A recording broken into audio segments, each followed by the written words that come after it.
अस्सलाम वालेकुम नाज़रीन, प्रोग्राम वॉइस ऑफ नेशन के साथ मैं हूं मंजूर चौधरी। आज हम मौजूद हैं खुडियाँ ख़ास में, उस मकाम पे जहां पे 6 अगस्त को वज़ीर आज़म पाकिस्तान मियाँ शहबाज शरीफ ने एक जलसा आम किया और मोटरवे का इफ्तिताह किया। जलसा आम की तैयारियों की सिलसिला में रेलवे अराजी से ये जगह खाली करवाई गई। वहाँ पे गरीब लोग अपनी भैंसों को बांधा करते थे, लेकिन जब जलसा गुजर गया तो 2 से 3 दिन बाद अहले मोहल्ला ने मुकामी MNA मलिक रशीद अहमद ख़ान से रब्ता किया कि हम अपनी भैंसें और दीगर जानवर उसी इलाके में उसी जगह पे बांधना चाहते हैं। जब अहले मोहल्ला मलिक रशीद अहमद ख़ान के डेरे पे गए तो उन्होंने बोला कि जाके आप वहाँ पे भैंसें बांध लें।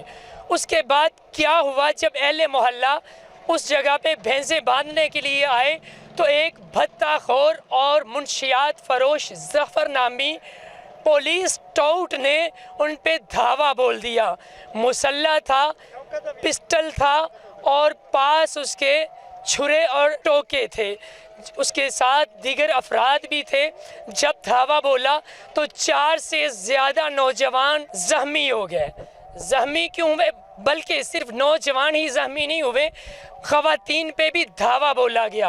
वो ज़फ़र, शौकत और उसके साथ नामालूम अफराद कौन थे, उनका रेलवे अराजी से क्या तल्लुक़ था, क्या उनका तल्लुक़ रेलवे से था या नहीं था, अगर वो भत्ता मांगते थे तो क्यों मांगते थे और कितना भत्ता महीना वसूल करने का वो कह रहे थे।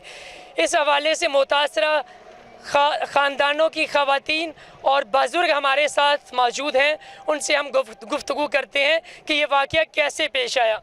अस्सलाम वालेकुम। हाँ जी, अच्छा जी, क्या हुआ था बेटा? ये जो आए ने आके शौकी ने धमकी लाई, इन्होंने तो बाई मारिया ने। उनका भरा जड़ा उन्हें मगर चुरा किया। असी यकदम इन्हें आख्या असीं गल करके आए हैं, सानू माल बनन दे, असीं गरीब बंदे, असीं इत्थे डंगर तो बनने ही बनने ने। अज तो 40-50 सालों के साडे जम्मन तो पहले तो बजते हैं, हुण नवे नहीं बजन लगे। उन्होंने पुछ के आए ने, उन्हें क्या बजते हैं पे। इत्थे फतेहपुर वालियां ने, नूरपुर वालियां सारे ने इन्हें आख्या।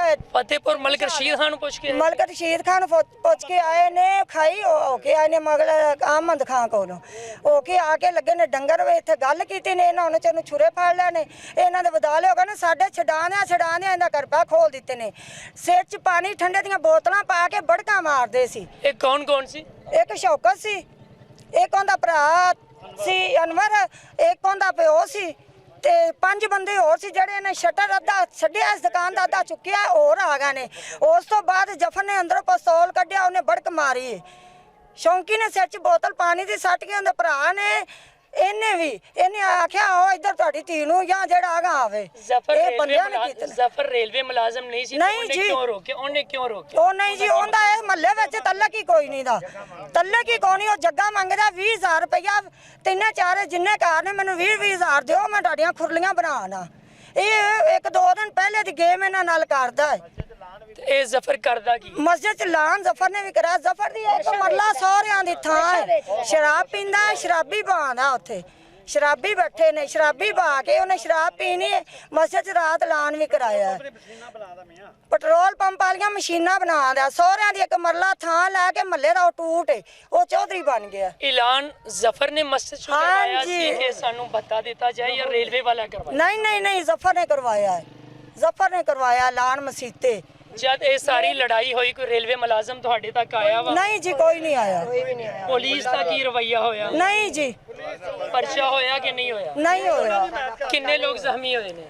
4-5 बंदे जख्मी होए ने।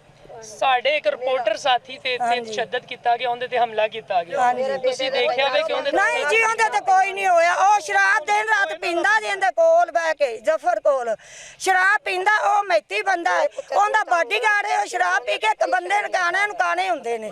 उन्हें आ गल बनाई जफर दी मैती बन के। उन्हें तुहाडे कोल पैसे मंगे ने? रिपोर्टर ने मंगे ने। किन्ने पैसे मंगे? उन्हें आख्या मैनूं दिओ, भावें लाख दे दिओ, 50,000 दे दिओ, ਤੁਹਾਡਾ ਰੌਲਾ ਹੁਣੇ ਨਿਬੇੜ ਦੇਣਾ। ਇਹ ਉਹਨੇ ਰਿਪੋर्ट ही नहीं आख्या सानू। ये जख्मी नौजवानों के वालिद साहब हमारे साथ मौजूद से, उनसे पूछते हैं ये मामला कैसे पेश आया। ਜਨਾਬੇ ਵਾਲਾ ਗੱਲ ਇਹ ਹੈ ਕਿ ਮੇਰੇ ਭਾਈ ਹੋਣੀ ਮੇਰੇ ਸਾਰੇ ਜਿਹੜੇ ਡਾਂਗਰੀ ਸੀ ਇਹ ਪਹਿਲੇ ਗਏ ਨੇ ਮਲਕ ਅਹਿਮਦ ਖਾਨ ਕੋਲ ਖਾਈ। ਮਲਿਕ ਅਹਿਮਦ ਖਾਨ ਕੌਣ ਹੈਗਾ ਵਾ? ਉਹ ਐਮਪੀਏ ਉੱਥੋਂ ਆਏ ਨੇ, ਉਹ ਨਹੀਂ ਮਿਲੇ, ਉਹਨਾਂ ਨਾਲ ਰਾਬਤਾ ਨਹੀਂ ਹੋ ਸਕਿਆ। ਉਹ ਇਸਲਾਮਾਬਾਦ ਥੇ। ਉਸ ਤੋਂ ਬਾਅਦ ਗਏ ਫਤਿਹਪੁਰ ਮਲਕ ਰਸ਼ੀਦ ਅਹਿਮਦ ਕੋਲ ਐਮਪੀਏ ਕੋਲ। ਉਹ ਵੀ ਉੱਥੇ ਅਸੈਂਬਲੀ ਹਾਲ 'ਚ ਗਿਆ ਸੀ, ਉਹਨਾਂ ਦੇ ਕਿਸੇ ਬੰਦੇ ਨਾਲ ਰਾਬਤਾ। ਉਹਨੇ ਕਿਹਾ ਯਾਰ ਤੁਹਾਨੂੰ ਮੋਦੀ ਨੇ ਕਿਹਾ ਜਲਸਾ ਹੋ ਜਾਏ, ਉਸ ਤੋਂ ਬਾਅਦ ਤੁਸੀਂ ਆਪਣਾ ਆਰਾਮ ਨਾਲ ਸਕੂਨ ਨਾਲ ਨਾ ਡੰਗਰ ਬਣ ਲੈਣਾ। ਜਲਸੇ ਤੋਂ ਬਾਅਦ ਫਿਰ ਵੀ ਉਹਨਾਂ ਆਖਿਆ ਸਾਨੂੰ ਫਲਾਣਾ ਬੰਦਾ ਚੰਗਾ ਮੰਗਦਾ, ਸਾਨੂੰ ਨਹੀਂ ਬਣਨ ਦੇਣਾ। ਉਹਨਾਂ ਤਾਰ ਲਾ ਲਈ। ਉਹ ਕੋਈ ਆਂਦਾ ਸੀ ਪਾਰਕ ਬਣਾਉਣੀ, ਕੋਈ ਆਂਦਾ ਸੀ ਇੰਜ ਕਰਨਾ। ਉਹਨਾਂ ਨੇ ਡੰਗਰ ਨਹੀਂ ਬਣਨ ਦਿੱਤੇ। ਲਾਦਾ ਹੁਣ ਤੁਸੀਂ ਹੁਕਮ ਕਰੋ ਤਾਂ ਅਸੀਂ ਬਣ ਲਈਏ, ਦਿਲ ਕਰੇ ਤਾਂ ਅਸੀਂ ਨਾ ਬਣੀਏ। ਉਹਨੇ ਕਿਹਾ ਤੁਹਾਨੂੰ ਮੈਂ ਇਜਾਜ਼ਤ ਦੇਣਾ, ਤੁਸੀਂ ਜਾ ਕੇ ਡੰਗਰ ਤਾਰ ਪੱਟ ਦਿਓ ਤੇ ਬਣ ਲਓ। ਇਹ ਉੱਥੋਂ ਵਾਪਸ ਆ ਰਹੇ ਨੇ ਸਾਰੇ 8-10 ਦੋਸਤ ਮੇਰੇ ਕੋਲ। ਅੱਗੇ ਮੇਰਾ ਬੇਟਾ 5 ਰੁਪਏ ਲਾਉਂਦਾ ਹੈ। ਉਹਨੇ ਕਿਹਾ ਯਾਰ ਤੇਰੇ ਉਹ ਬੇਲੀ ਸੱਜਣ ਨੇ ਚਲੋ ਸਾਡੀ ਨਹੀਂ ਮੰਨਦਾ, ਤੇਰੀ ਮੰਨ ਲੈਣ ਦੇ ਤੇ ਜਾ ਉਹਨਾਂ ਨੂੰ ਸਮਝਾ ਸਾਨੂੰ ਡੰਗਰ ਬੰਨਣ ਦੇ। ਉਹਨੇ ਆ ਤੁਸੀਂ ਚਲੋ ਮੈਂ ਪੈਂਚਰ ਲਾ ਕੇ ਆ ਜਾਣਾ। ਇਹ ਜਨਾਬ ਸਾਰੇ ਆ ਗਏ ਨੇ। ਭਾਈਆ ਮੇਰਾ ਘਰ ਵਾਸ਼ਰੂਮ ਚਲਾ ਗਿਆ ਪਿਸ਼ਾਬ ਕਰਨ ਵਾਸਤੇ।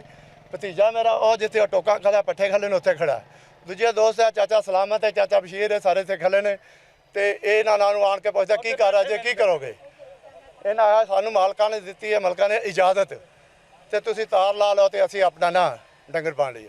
ਉਹਨੇ ਆ ਅਸੀਂ ਐਂ ਕਰਦਾ ਤੇ ਅਸੀਂ ਇਉਂ ਕਰਦਾ ਵੇਖਾਂ ਤੇ ਕਿਹੜਾ ਕੋ ਆਉਂਦਾ। ਅਜੇ ਵੀ ਤਾਰ ਦਾ ਕੁਝ ਹਿੱਸਾ ਨਜ਼ਰ ਮਾਰੋ ਖੜਾ ਇੱਥੋਂ ਤੱਕ ਸਾਰੀ ਵੇਲੇ ਸੀ।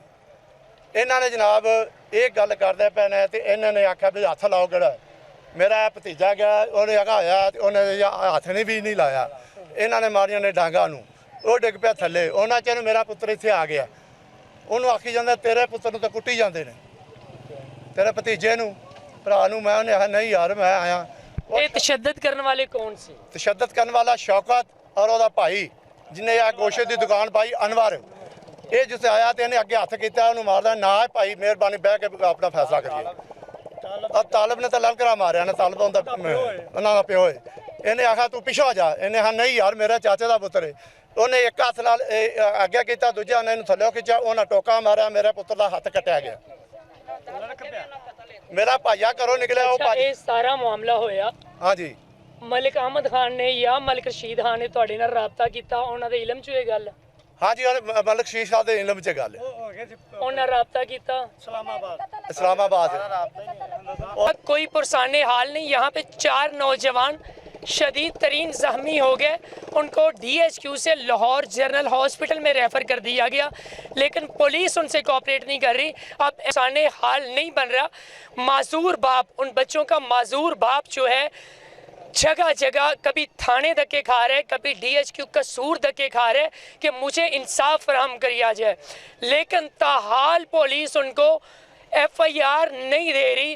कभी ये कहा जाता है आप मेडिकल लिखो लेके आएँ, कभी कहा जाता है आप DHQ जाएं, इतने दिन वेट करें, ये करें वो करें। तो अगर ये सारे मामलात हुए हैं, मेडिकल अलग इशू है। लड़ाई हुई, आप सबसे पहले उसकी FIR तो दें, जब मेडिकल आएगा उसके साथ दीगर दफ़ात ऐड कर लें। तो यहाँ पे ख़वातीन भी मौजूद है। उस बंदे का जो ज़फ़र नामी भत्ताखोर है वो मुनशियात फ़रोश भी है, भत्ता भी लेता है, लेकिन सारा मोहल्ला तंग है, लेकिन पुलिस फिर भी एक्शन लेने से कासिर है। आखिर वजह क्या है? सुनने में आया है कि कुछ हमारे मीडिया नुमाइंदगान भी इस मामले में मुलव्वस हैं। उन्होंने भी ये मुकामी जो अफराद हैं जो तशद्दुद का निशाना बने हैं उनके ख़िलाफ़ एप्लीकेशन थाने में मूव की है। तो इन्हीं से पूछते हैं कि वो सारा मामला क्या था, क्या आप लोगों ने उस मीडिया पर्सन के ऊपर तशद्दुद किया है या नहीं किया है? जी बाबा जी, साढ़े एक मीडिया पर्सन दोस्त है गए जी सर, उन्होंने तुसे मारिया वे तो नहीं सर उस ਵੇਲੇ ਉਹਨੂੰ ਕਿਸੇ ਕੋਈ ਉਫ ਤੱਕ ਨਹੀਂ ਗਿਆ। ਤੁਸੀਂ ਸ਼ਾਮਲ ਸੀ। ਤੁਸੀਂ ਅੱਲਾ ਨੂੰ ਹਾਜ਼ਰ ਨਾਜ਼ਰ ਹੋ ਮੈਂ ਖੁਦਾ ਨੂੰ ਹਾਜ਼ਰ ਨਾਜ਼ਰ ਕਰਕੇ ਕਹਿਣਾ ਉਸ ਨੂੰ ਕਿਸੇ ਨੇ ਉਫ ਤੱਕ ਨਹੀਂ ਕੀਤਾ। ਔਰ ਉਸ ਤੋਂ ਬਾਅਦ ਉਹਨੇ ਇਹ ਨਾ ਦੂਸਰੇ ਦਿਨ ਇਹ ਆਪਣਾ ਆਪ ਬਣਾ ਕੇ ਨਾ ਤਸ਼ੱਦਦ ਦਾ ਜਿਹੜਾ ਉਹਨੇ ਇੱਕ ਵੀਡੀਓ ਸ਼ੋਅ ਕੀਤੀ ਹੈ ਵੀ ਮੇਰੇ ਗੱਲ ਵੀ ਨਾਲ ਪੈ ਗਏ ਨੇ, ਨਾਲ ਇਹਨਾਂ ਨੂੰ ਸਾਨੂੰ ਕਮਜ਼ੋਰ ਕਰਨ ਵਾਸਤੇ। ਠੀਕ ਹੈ। ਉਹਨੇ ਕਿਹਾ ਨਾ ਮੈਨੂੰ ਪੈਸੇ ਦਿਓ, ਅਗਰ ਮੈਨੂੰ ਪੈਸੇ ਨਾ ਦਿਓਗੇ ਤੇ ਮੈਂ ਆਕਾਂਗਾ ਮੇਰੇ ਤੇ ਵੀ ਤਸ਼ੱਦਦ ਕੀਤਾ ਗਿਆ ਤੇ ਮੀਡੀਆ ਤੇ ਇਹ ਇਹਨਾਂ ਨੂੰ ਮਤਲਬ ਇਹ ਅਸ਼ਰਫ ਸਾਵਲ ਨੇ ਪੈਸੇ ਮੰਗੇ ਸੀ ਤੁਹਾਡੇ ਕੋਲ? ਅਸ਼ਰਫ ਸਾਵਲ ਨੇ ਕਿੰਨੇ ਪੈਸੇ ਮੰਗੇ ਸੀ? ਉਹਨੇ ਲੱਖ ਰੁਪਇਆ ਮੰਗਿਆ ਸੀ। ਉਹਨੇ ਕਿਹਾ ਜੇ ਤੁਸੀਂ 50,000 ਵੀ ਦੋ ਤੁਹਾਡਾ ਕੰਮ ਮੈਂ ਕਰਾ ਦਿੰਦਾ, ਸਾਰਾ ਤੁਹਾਡਾ ਕੰਮ ਰਲੀ ਹੋ ਜਾਏਗਾ।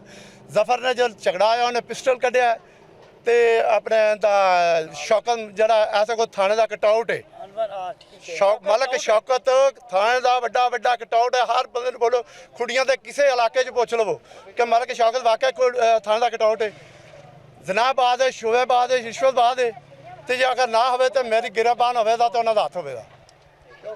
ਇਹਨਾਂ ਮੇਰੇ ਪੁੱਤਰ ਦੇ ਹੱਥ ਕੱਟੇ, ਇਹਨਾਂ ਮੇਰੇ ਭਰਾ ਦਾ ਕੰਡ ਵੱਢੀ, ਇਹਨੇ ਮੇਰੇ ਭਤੀਜੇ ਦਾ ਸਿਰ ਪਾੜਿਆ, ਇਹਨੇ ਮੇਰੇ ਭਣੇਵੇਂ ਦਾ ਸਿਰ ਪਾੜਿਆ, ਜਦੋਂ ਕਿ ਸਾਰੀ ਦੁਨੀਆ ਤੇ ਮੌਤ ਤੇ ਵੇਖਦੀ ਪਈ ਹੈ। ਦੱਸੋ ਮੇਰਾ ਇਹਨਾਂ ਨਾਲ ਦਾਤੀ ਦੁਸ਼ਮਣੀ ਕੀ? ਸਾਰਾ ਮਾਮਲਾ ਹੋਇਆ, ਕੋਈ ਰੇਲਵੇ ਮੁਲਾਜ਼ਮ ਤੁਹਾਡੇ ਤੱਕ ਆਇਆ? ਨਹੀਂ ਜੀ, ਸਾਡੇ ਤੱਕ ਕਿਸੇ ਰੇਲਵੇ ਮੁਲਾਜ਼ਮ ਅਫਸੋਸ ਕਰਨ ਵਾਸਤੇ ਆਏ ਨੇ ਜਾਂ ਤੁਹਾਡਾ ਦਾਤੀ ਕਿਸੇ ਰੇਲਵੇ ਮੁਲਾਜ਼ਮ ਨੇ ਤੁਹਾਨੂੰ ਇੱਥੇ ਜਾਨਵਰ ਬੰਨਣ ਤੋਂ ਰੋਕਿਆ? ਨਹੀਂ ਸਰ, ਨਹੀਂ ਰੋਕਿਆ। ਕਿੰਨੀ ਦੇਰ ਤੋਂ ਇੱਥੇ ਬਣ ਰਿਹਾ ਹੈ? ਅਸੀਂ ਇੱਥੇ 35-40 ਸਾਲ ਤੋਂ ਬਾਹਰ ਨੇ ਪੈਸਰਾ। ਅੱਜ ਤੱਕ ਕਿਸੇ ਨੇ ਨਹੀਂ ਰੋਕਿਆ? ਕਿਸੇ ਨੇ ਅੱਜ ਤੱਕ ਨਹੀਂ ਰੋਕਿਆ। ਜੇ ਆਉਣ ਤੋਂ ਆਉਂਦੇ ਥੋੜਾ ਪਿੱਛੇ ਹੋ ਜਾਓ, ਬਸ ਸੜਕ ਤੋਂ ਥੋੜਾ ਪਿੱਛੇ ਹੋ ਜਾਓ। ਉਦੋਂ ਆ ਸੜਕ ਨਹੀਂ ਸੀ ਬਣੀ, ਹੁਣ ਤਾਂ ਸੜਕ ਵੀ ਬਣ ਗਈ। ਸਾਨੂੰ ਕੋਈ ਤੰਗ ਨਹੀਂ ਕਰ ਰਹੇ। ਔਰ ਉਸ ਤੋਂ ਬਾਅਦ ਜਿਹੜਾ ਇਹਨਾਂ ਨੇ ਅੱਗੇ ਵੀ ਇਸੇ ਇੱਕ ਬੰਦਾ ਮਾਰਿਆ, ਤੇਰੇ ਤਰ੍ਹਾਂ ਬੱਚਾ ਨੌਜਵਾਨਕਾਰੀ ਪੜ੍ਹ ਕੇ ਲਗਾਉਂਦਾ ਤੇ ਇੱਥੇ ਬਿਲੀਅਰਡ ਖੇਡਦੇ ਪਏ ਨੇ, ਨਮਾਜ਼ ਪੇਸ਼ੀ ਦੀ ਇਹੋ ਪੜ੍ਹ ਕੇ ਆਉਂਦਾ ਪਿਆ। ਉਹਨੇ ਆ ਭਾਜੀ ਗਾਲਾਂ ਨਾ ਕੱਢੋ, ਕਿੱਡੀ ਅਜ਼ਾਨਾਂ ਭਜਾਉਂਦੀਆਂ ਨੇ ਕਿ ਤੁਸੀਂ ਵੀ ਮਾਵਾਂ ਭੈਣਾਂ ਘਰ ਬੈਠੀਆਂ ਨੇ, ਤੁਸੀਂ ਗਾਲਾਂ ਕੱਢਣ ਡਿਆ ਜੇ। ਉਹ ਸ਼ੌਕਤ ਤੋਂ ਜਿਹੜਾ ਛੋਟਾ ਹੈ ਨਾ, ਉਹਨੇ ਆਖਿਆ ਤੂੰ ਖਬਰਦਾਰ, ਤੂੰ ਕੌਣ ਹੋਵੇਂ ਇੱਥੇ ਬੋਲਣ ਵਾਲਾ।